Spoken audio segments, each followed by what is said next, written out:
अभी सूर्यवंशी की इस वक्त बहुत हाइप बनी हुई है। मैं चेक कर रहा हूं और इसमें मेरा सवाल ऐड भी कर ले, जिसमें अभिषेक शर्मा भी अभिषेक शर्मा वो आहिस्ता होना शुरू हो गया। हाँ जी, सूर्यवंशी के बारे में एक चीज बताऊं, जो भी फास्ट बॉलर अगर इसको बाहर निकालेगा बॉल, जैसे अली रजा निकालता है, आउट हो जाएगा। वो होता है, क्योंकि मैं आईपीएल में भी कुछ जगहों पे मैंने देखा, कुछ मैचेस में कोई बॉलर मुझे नजर नहीं आ रहा। ठीक है, एक बॉलर मुझे नजर आया, वो था भविष्णर कुमार था, जिसने आगे से अंदर लाया, ये बोल्ड हो गया पहले ओवर में ही।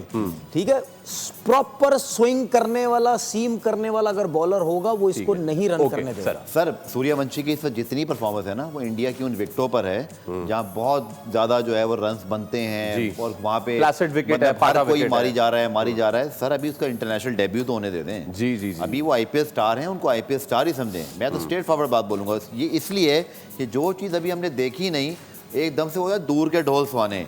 अभिषेक शर्मा आए, परफॉर्म किया, उनका भी एक लीन पैच आया। अगर इमेजिन करें सूर्यवंशी का यही लीन पैच उसके स्टार्ट में आ जाए, तो क्या वो इसको एडजस्ट कर पाएगा? ये बहुत बड़ा मेंटल ब्लॉक होता है। आपको स्टार्ट कैसा मिलता है? तो मेरी राय में Suryavanshi is look like a very exceptional talent. जिस तरह उसकी T20 की हाइप है, लेकिन याद रखिएगा कि he yet to made a international debut. उसका जो फर्स्ट क्लास है, होने वाला भी है, उसका जो फर्स्ट क्लास है, उसका वो रिकॉर्ड बहुत पुअर है। जी, उसके कोई रन नहीं है, 17-18 रन की एवरेज है। सर वो तो क्या थोड़ा सा भी खेलेगा वेट बच्चा? करने दें। अकॉर्डिंग टू हिम 15 साल में क्या उसने, क्योंकि ये जो विकेटें हैं ना, मुझे ये जो विकेटें हैं ना फैसल, ये इन विकेटों पर टेलर मेड है। आपको फ्रीडम भी होता है कि आपने मारना है 20 और वहां वो बनाते, लेकिन वो T20 का लेजेंड बनना चाहेगा और इंटरनेशनल में ये उसकी चॉइस है। बट वनडे और टेस्ट या फर्स्ट क्लास अभी बाकी है। इसमें एक चीज देखो ना यार, ठीक है पिचेस नहीं है वैसे, क्या फास्ट बॉलर उसको continue with in stump ball करते हैं? सर क्या तो मदद भी मिल रही है? कोई मदद नहीं है। वो ठीक है, 2 से 3 ओवर, देखो एक्स्ट्राऑर्डिनरी स्विंग बॉलर है। 2 से 3 ओवर क्या वो मिड में बॉल करते हैं, उसको गुड लेंथ पे बॉल करते हैं? मुंह पे बॉल ना करो ना उसको। आप अगर विकेट को यूज ही नहीं कर रहे, आप मुंह पे बॉल कर देंगे, 2 छक्के मार देंगे, आपकी ऑटोमेटिक लाइन खराब हो जाएगी। वो तो करके देखो ना, जिस तरह अभिषेक शर्मा के बारे में बात हुई थी कि यार इसको खिंचा हुआ बॉल करो, बाहर करो, इसको प्रॉब्लम होगी। उसको प्रॉब्लम होती है अब, तो आओ ना इस पे भी। ऐसा हो ही नहीं सकता। दुनिया का जितना बड़ा भी लेजेंड, जितना बड़ा भी सुपरस्टार है, हर किसी में वीकनेस कोई ना कोई होती है। बिल्कुल, तो आप पकड़े उसकी वीकनेस। ऑलराइट, बिल्कुल ठीक है। ऐसे जनाब, हमने थोड़ी सी बात की, मैं चाहूंगा थोड़ा सा और आज जसप्रीत बुमराह की भी बात लाजमी करनी है, लेकिन उससे पहले कुछ जरा क्रिकेट से हट के बात हो जाए।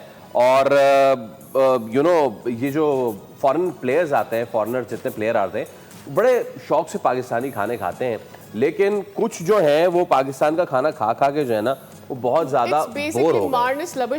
जो कि एक्चुअली बोर हो गए। उनसे प्रेसर में पूछा भी कि आप खाना खा रहे हैं, आपको पसंद आ रहा है, और उन्होंने बोला मैं मलाई बोटी खा खा के तंग आ गया हूँ। This is what was his reaction. तो एक्चुअली ये फिर हैदराबादियों ने उनको दिए हैं ऑप्शंस कि भाई आप मलाई बोटी के अलावा क्या खा सकते हैं। तो एक तो हैदराबादियों ने दिए उनको ऑप्शंस, और फिर ये कि वो कितने पुरजोश हैं, उनकी टीम कैसा करने जा रही है against Islamabad. Will show you. तंग आ गए हैं तो हम उनको हैदराबाद की हैदरी नाहरी खिलाएंगे, पल्ला मच्छी खिलाएंगे, बम्बई बेकरी का केक खिलाएंगे, हाजी रबड़ी खिलाएंगे। इंशाल्लाह हैदराबाद जीतेगी और हैदराबाद जीत के हमारा नाम रोशन कर रही है। हैदराबाद की टीम बहुत अच्छा परफॉर्म कर रही है। ये कप्तान मलाई बोटी खा खा के तंग आ गए, हैदराबाद आए, हम तुम्हें पल्ला खिलाएंगे।